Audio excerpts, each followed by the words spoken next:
咁就係香港科技專上書院嘅 part-time 導師。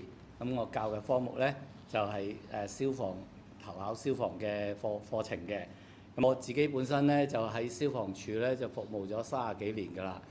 咁20歲入班，咁到而家咁就退咗休，喺個 part-time 情況下呢，就講個課堂教啲學生點樣去面對翻考消防嘅問題。咁隔離係我另一位同事阿陳大明先生。喂，你好，係我叫陳大明啊嚇。咁我咧就喺消防處工作大概33年到啦。咁就我頭嗰10幾年咧就係行動組工作嘅。咁跟住咧就係喺防火組啦。咁做完之後咧入咗總部，就喺招募組嗰度工作。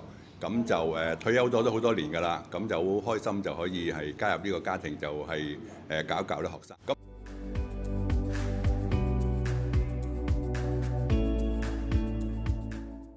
入行嘅故事啦，咁就喺我20歲，咁即係推返起都40幾年前㗎啦。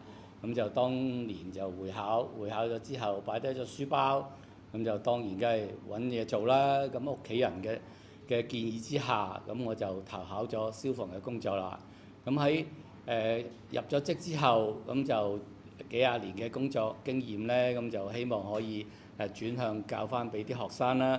咁喺入行嘅故事，咁就係屋企人話，差人又好，消防又好，咁我就喺咁嘅情況之下咧，就加入咗消防處。咁喺八鄉咧就操咗為期6個月嘅操班，咁就加入咗消防處啦。咁另外咧，我同事阿陳大明先生，係多謝郭 Sir， 係啊。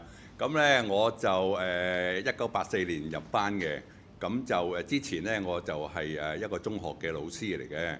咁就咁你好多朋友都係做police 啊或者係消防，咁就話入嚟做下啦。咁就試下，咁一考咁考到，咁咪入去做啦。係啊。咁過程都辛苦嘅，咁都諗過放棄嘅。咁就但係最後都堅持啦。咁就做到嚟而家33年啦嚇。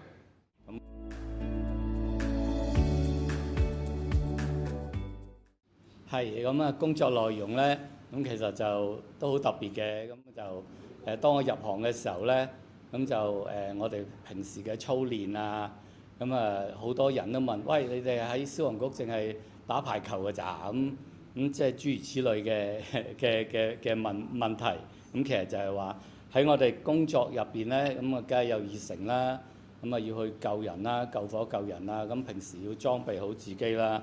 咁喺個救火之外咧，咁其實咧我哋就喺我退休之後，我都積極參與義工活動嘅。咁即係話咧喺課程上面咧，我都建議翻啲同學多啲去參加社會嘅義務活動，咁就增廣見聞啦。咁喺社會嘅層面度見多啲，見多識廣，咁就積極參與社會嘅活動啦。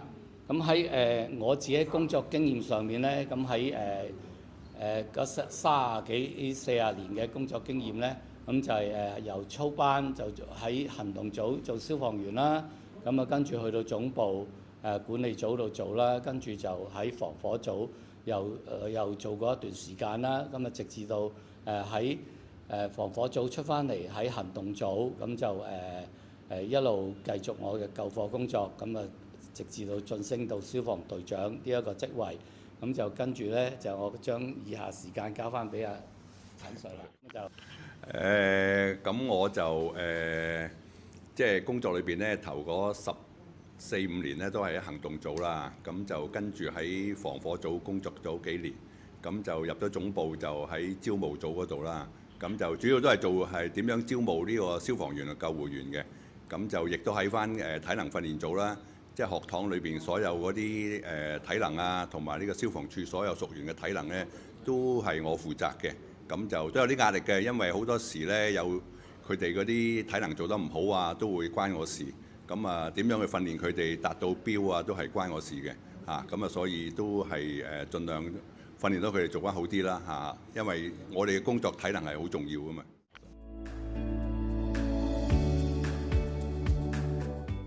幾十40年嘅工作經驗上邊，梗係當初一出班經驗唔足嘅時候幾嘅感受啦。咁啊入到火場，咁啊拍檔又話因為當年咧觀塘區啊嗰啲工廠大廈咧好多火燭嘅，咁就因為咧又當時都係用鹹水啊或者淡水去灌救嘅。咁因為咧啲鹹水咧走咗入去我個隔離拍檔嗰度，佢話隻眼好乸，佢又好驚。咁樣呢啲類似咁嘅惡劣情況之下咧，咁我哋就一齊走翻出嚟啦。咁其實就大致上都係同事描述嘅一樣㗎啦。咁我喺課程入邊咧，都通常都話翻俾啲學生聽，喺個過程入邊一定要熟悉逃生嘅路向。咁喺個迷惘嘅情況之下咧，就容易揾翻個出路喺個閂門嗰度咧，點樣去逃離現場，咁入得去就出得翻嚟。最主要咧，我哋係呢啲咁嘅教育俾啲同學嘅啫。咁講到難忘經驗咧，其實就可以話，譬如喺學堂啦，咁啊操練好辛苦啦，辛酸史啦嚇，咁啊郭 Sir 應該都有好多噶啦。咁啊，亦都係我最難忘就啱我一出班啦，8月出班嗰陣時，第一單火警咧就係呢個香港仔大生5號火警啦嚇。咁去到現場咧就火光紅紅，咁啊第一次見火燭就5號火警。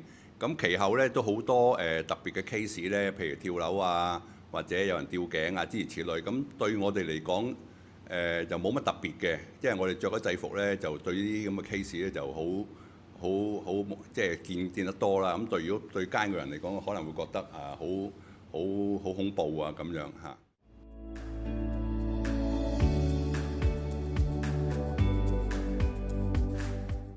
我喺入班咧，喺啲班主任啊，同埋啲 NCO 咧都已經教我哋㗎啦。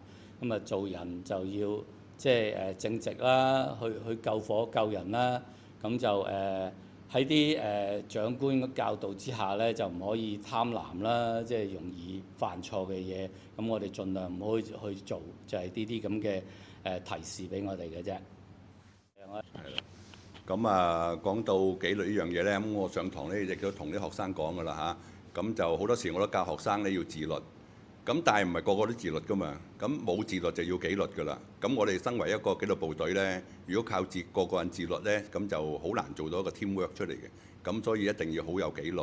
咁同埋一定要係敬業樂業啦。所謂就養兵千日，用在一朝。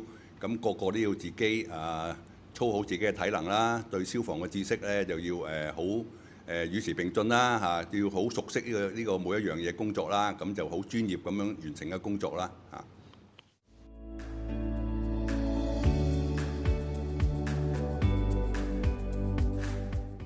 好，咁啊，對於最後提示學生入行有興趣嘅學生咧，咁啊最美好嘅事啊，當然係喺你完成任務之後嘅滿足感啦，救到人啦，咁例如跳樓，我嘅經驗就係話我哋好合拍性，一個眼神一個動作，咁就我做主管嘅時候咧，就同嗰個想跳樓嘅人分開注意力嘅時候咧，咁一個眼神咧，上邊嘅同事咧就醒落嚟咧，就拯救咗呢啲咁嘅想跳樓嘅人士啦。咁呢啲就係高興嘅嘢。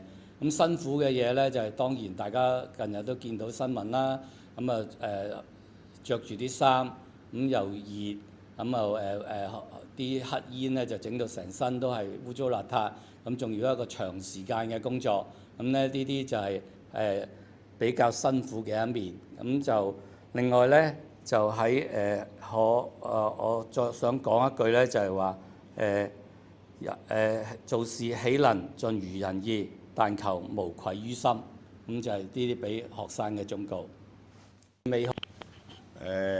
咁如果講到忠告咧，咁或者我講佢哋啦，要想投考呢個消防呢個工作啦，無論消防員或者救護員咧，你喺投考之前咧，一定要係好有準備啦，足夠嘅時間，因為而家咧係資訊好發達啦。